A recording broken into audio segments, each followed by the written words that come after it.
ప్రస్తుత రోజుల్లో బయట ఉండే విపరీతమైన వేడి కాలుష్యం నుండి ఉపశమనం పొందడానికి ఆఫీసుల్లో ఎయిర్ కండిషనర్లు తప్పనిసరిగా మారాయి. అయితే రోజుకి 8 నుండి 10 గంటల పాటు ఏసీ గదుల్లోనే గడిపే ఉద్యోగులు ఇప్పుడు సరికొత్త ఆరోగ్య సమస్యల బారిన పడుతున్నారు. కారణం ఏసీ కాదు, మరేంటి అంటే వాటిని క్రమం తప్పకుండా సరిగ్గా శుభ్రం చేయకపోవడమేనని ఆరోగ్య నిపుణులైతే తీవ్రంగా హెచ్చరిస్తూ ఉన్నారు.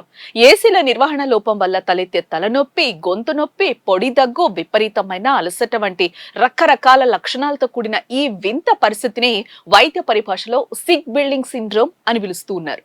ఆఫీసుల్లో సరిగ్గా నిర్వహించని ఏసీల వెంటిలేషన్ వ్యవస్థలు కాలక్రమేణా ప్రమాదకరమైన ఫంగస్, బ్యాక్టీరియా, దుమ్ము మరియు ధూళికి ప్రధాన నిలయాలుగా మారతాయని పీడీ హిందూజా ఆసుపత్రికి చెందిన ప్రముఖ పల్మనాలజిస్ట్ డాక్టర్ లాన్సెలాట్ మార్క్ పింటో వివరించడం జరిగింది. అయితే కలుషితమైన ఈ గాలే రోజంతా అదే గదిలో తిరుగుతూ ఉండటం వల్ల ఉద్యోగులు నిరంతరం శ్వాసకోశ ఇబ్బందులకు గురవుతూ ఉన్నారు.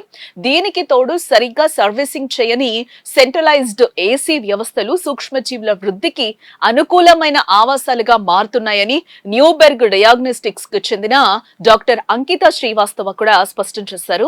కళ్ళు పొడిబారడం, చర్మంపై దద్దుర్లు రావటం, పనిపై ఏకాగ్రత లోపించడం వంటివి కూడా ఈ సిండ్రోమ్ యొక్క ఇతర ప్రధాన లక్షణాలుగా ఉన్నాయట.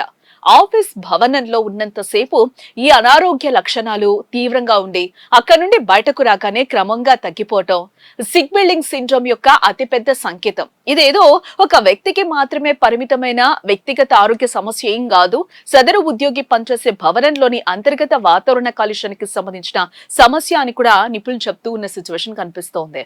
ఇక ఈ తీవ్రమైన సమస్య నివారించడానికి కంపెనీ యాజమాన్యాలు ఏసీ ఫిల్టర్లను, డక్టులను క్రమం తప్పకుండా శుభ్రం చేయించడంతో పాటు గదుల్లో సరైన వెంటిలేషన్ ఉండేలా కూడా చూసుకోవాలి.